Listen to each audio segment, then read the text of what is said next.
শীতের রাত, কুয়াশায় ঢাকা পাহাড়ি শহর। হিলভিউ গেস্ট হাউসের করিডোরটা ছিল নিস্তব্ধ। শুধু ঘড়ির টিক টিক শব্দ শোনা যাচ্ছিল।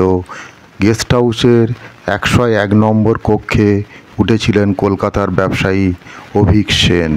পরদিন সকালে তাকে সিমলা যাওয়ার ট্রেন ধরতে হতো, কিন্তু সেই ভ্রমণ আর সম্ভব হয়নি।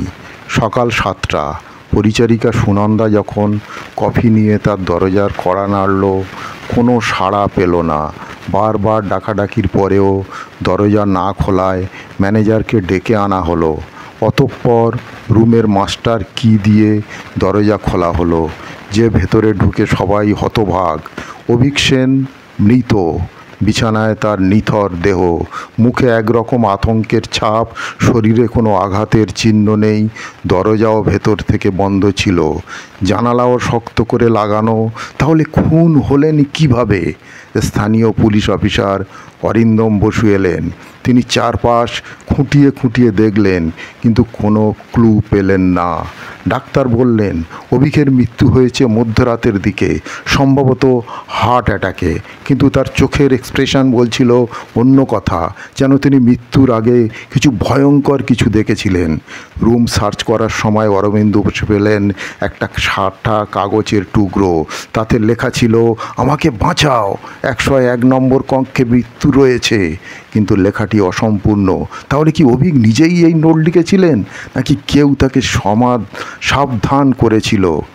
এদিকে স্থানীয়রা বলতে লাগলো 101 নম্বর কক্ষটি অভিশপ্ত। কয়েক বছর আগে এক পর্যটক এখানে আত্মহত্যা করেছিলেন। তারপর থেকে মাঝে মাঝে অদ্ভুত আওয়াজ শোনা যেত ওই কক্ষ থেকে। কিন্তু অরিন্দম বসু, পুলিশ অফিসার, ভূতের গল্পে বিশ্বাস করলেন না। তিনি গভীরভাবে তদন্ত শুরু করলেন। ঘটনার গভীরে গিয়ে তিনি আবিষ্কার করলেন চমকপ্রদ একটা তথ্য। অভীক সেনের পাশের ঘরে 102 নম্বরে ছিলেন রহস্যময় এক ব্যক্তি। তার নাম ছিল রজত দে। তিনি মধ্যরাতে হোটেলে ছেড়ে চলে বেরিয়ে গিয়েছিলেন।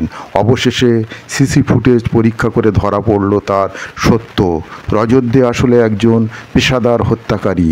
তিনি গোপনে 101 নম্বর কক্ষের ভেন্টিলেশন দিয়ে এক ধরনের বিষাক্ত গ্যাস ছড়িয়ে দিয়েছিলেন, যা ধীরে ধীরে অভীক সেনকে নিঃশ্বাসের মাধ্যমে বিষাক্ত করে মেরে ফেলে।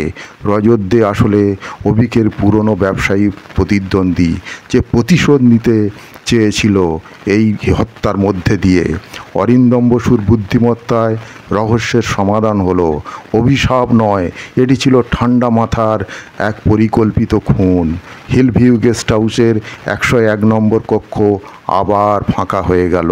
তবে এটি আর কোনো অভিশাপের গল্পে নয়, বরং এক ভয়ঙ্কর হত্যার সাক্ষী হয়ে থাকলো।